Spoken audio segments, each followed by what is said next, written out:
सरकार जानबूझकर पुराने आंकड़ों का उपयोग करना चाह रही है। ये विधेयक आज के भारत को कल के आंकड़ों में ढालने की कोशिश है। ये बिल सीधे एक व्यक्ति एक वोट के सिद्धांत को प्रभावित करता है। महिलाएं कोई होमोजेनियस ग्रुप नहीं है, फिर भी ये विधेयक इस वास्तविकता को नजरअंदाज करता है। यदि सरकार महिलाओं के आरक्षण को जनसंख्या के आंकड़ों से जोड़ने पर तुली है, तो आधी आबादी जिसे कहते हैं महिलाओं को उनकी जनसंख्या हिस्सेदारी के साथ 48 से 39% आरक्षण देने का काम करें। माननीय अध्यक्ष महोदय, इस विधेयक की सबसे बड़ी खामी यह है कि सरकार जानबूझकर पुराने आंकड़ों का उपयोग करना चाह रही है।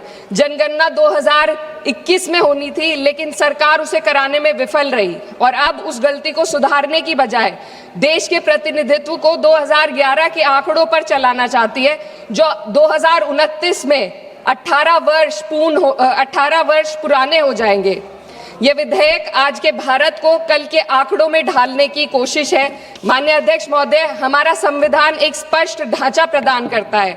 आर्टिकल 82 ये सुनिश्चित करता है कि परिसीमन जनगणना के बाद हो और आर्टिकल 81 और 170 ये सुनिश्चित करते हैं कि प्रतिनिधित्व जनसंख्या के आधार पर हो, ताकि हर वोट का सामान्य मूल्य रहे। लेकिन यह बिल सीधे एक व्यक्ति एक वोट के सिद्धांत को प्रभावित करता है। यह आयोग सीटों के आवंटन और निर्वाचन क्षेत्रों की सीमाएं दोनों का निर्णय करेगा और सबसे महत्वपूर्ण बात यह है कि इस निर्णय को किसी भी न्यायालय में हम चुनौती नहीं दी जा सकती। इससे ऐसी स्थिति उत्पन्न होती है जहां सत्ता पक्ष पूरे देश के पॉलिटिकल मैप को अपने लाभ के लिए बदल सकती है, वे भी बिना किसी न्यायिक निगरानी के। आज सीमाएं तय करेंगी कि कौन किसका प्रतिनिधित्व करेगा, किस समुदाय की आवाज सुनी जाएगी और किसकी नहीं। सरकार एक ऐसी संरचना बनाना जा रही है जहां पावर केंद्रित हो और जवाबदेही अनुपस्थित हो, और जब इतनी व्यापक शक्तियां बिना किसी निगरानी के दी जाती है तो ये केवल एक तकनीकी चिंता नहीं रहती, ये प्रतिनिधित्व की निष्पक्षता को प्रभावित करती है। माननीय अध्यक्ष महोदय, ये विधेयक लोकसभा की सदस्य संख्या को 50% बढ़ाने की बात करता है, लेकिन इतनी बड़ी वृद्धि संसदीय कार्य प्रणाली में किसी सुधार के इस सदन की प्रभावशालीता को कम कर सकती है।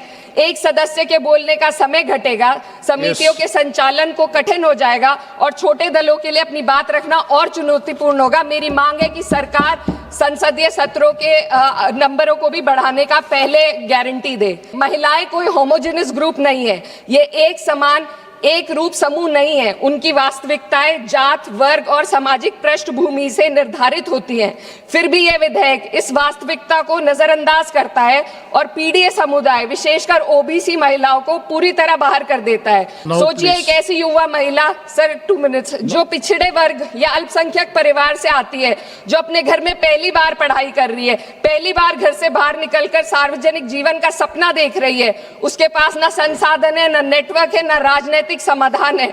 बिना उपकोटे के वह इस व्यवस्था में कैसे पार्टिसिपेट करेगी जहां पहले से ही असमानताएं मौजूद है। ओबीसी उपकोटे के बिना इस आरक्षण का लाभ पहले से ही सुविधा संपन्न वर्ग तक ही सीमित रहेगा। वंचित समुदाय की महिलाओं को एक बार फिर हाशिए पर धकेल दिया जाएगा। अध्यक्ष महोदय, नेताजी स्वर्गीय मुलायम सिंह यादव जी ने हमेशा स्पष्ट रूप से कहा कि सामाजिक न्याय के बिना, ओबीसी कोटे के बिना महिला आरक्षण का लाभ सिर्फ एक सीमित दायरे तक रह जाएगा। डिलिमिटेशन और जनगणना के आंकड़ों को महिला आरक्षण विधेयक के साथ कोई संबंध नहीं है। यदि सरकार महिलाओं के आरक्षण को जनसंख्या के आंकड़ों से जोड़ने पर तुली है, तो आधी आबादी जिसे कहते हैं महिलाओं को उनकी जनसंख्या हिस्सेदारी के साथ 48 से 39% आरक्षण देने का काम करे। महिला विधेयक को डिलिमिटेशन और सेंसस से डीलिंक करके 29 में लागू किया जाए। ओबीसी महिलाओं को आरक्षण दिया जाए। देश की रिलीजियस माइनॉरिटीज की महिलाओं को भी एक कोटा इसमें दिया जाना चाहिए और गरीब वर्ग की महिलाओं के लिए राज्य द्वारा चुनावी खर्च का प्रबंध किया जाए। Thank you.